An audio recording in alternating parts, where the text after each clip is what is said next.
नेताजी, जिस तरीके से कुश्ती की गतिविधियां रुकी हुई थी, कुश्ती फिर चालू हो रही है और जो बच्चे चयनित होंगे वियतनाम में अंतर्राष्ट्रीय होने जा रहा है, क्या कहेंगे? नहीं, पलवल में कैडेट का एक नेशनल चैंपियनशिप कहते हैं इसको, तो भारतीय कुश्ती संघ के देख रेख में हो रहा है और जिसका एशियन चैंपियनशिप वियतनाम में होना है। जो बच्चे काफ़ी निराश थे, दुखी थे, क्योंकि बहुत दिनों तक कुश्ती प्रभावित रही, आज वो पुनः पटरी पर आ रही है और इसमें पूरा सरकार का समर्थन है, सरकार का साथ है। सरकार और संगठन के बीच में कोई विरोधाभास नहीं है और इसलिए कुश्ती बहुत अच्छे ढंग से चलेगी। जिस तरीके से पहलवान की गतिविधियां रुकी हुई थी, अब कुछ बादल, संकट के बादल हटे हैं। नहीं, संकट के बादल कुछ नहीं हटे, संकट के बादल सब हट गए और सारी नेशनल चैंपियनशिप समय पर हो रही है, बाहर टीम समय पर जा रही है, कैंप शुरू हो गया जो 2 साल बंद था। एक लड़कियों का कैंप दिल्ली में लगा हुआ है, लड़कों का कैंप जो है लखनऊ में लगा हुआ है, जो 2-2.5 साल बंद था। कुश्ती की सारी गतिविधि सरकार और कुश्ती संघ के ने मिलजुल करके प्रारंभ कर दिया है, कोई दिक्कत नहीं है। जिस तरीके से राहुल गांधी विदेश नीति पर सवाल उठा रहे हैं, जो ऑपरेशन सिंदूर पर सवाल उठा रहे हैं, कैसे देखते हैं इसको? देखिए, मुझे बार बार एक ही शब्द बोलना पड़ता है, मुझे राहुल गांधी की बौद्धिक क्षमता पर तरस आता है। अब विदेश में फेल हो गए तो क्या राहुल गांधी के लिए गर्व का विषय है? हमारे सब जहाज पाकिस्तान ने उड़ा दिए तो क्या राहुल गांधी के लिए गर्व का विषय है?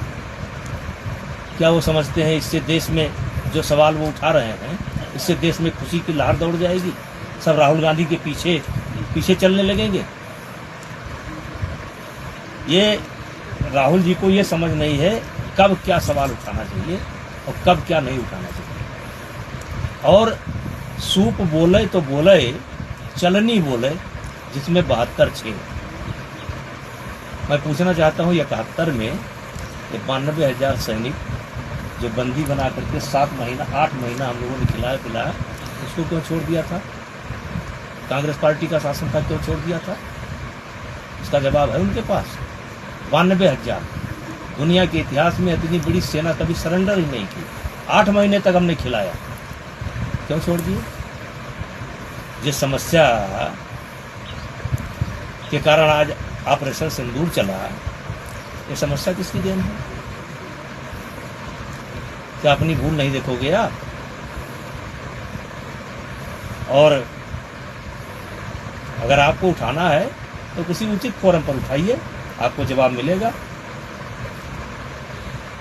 अच्छा, आईफोन को लेकर जिस तरीके से ट्रंप की तानाशाही देखी जा रही है, उनका कहना है कि जो आईफोन बनेंगे वो अमेरिका में ही बनेंगे, जबकि वो कंपनी भारत में भी लगानी चाह रही है।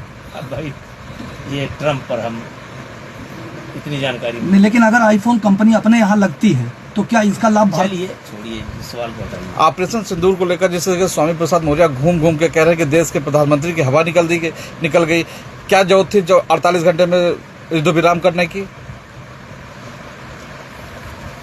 देखिए, स्वामी प्रसाद मौर्य न रक्षा मंत्री हैं और न प्रधानमंत्री हैं और न सलाहकार।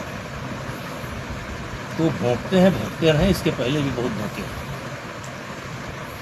और सरकार और सेना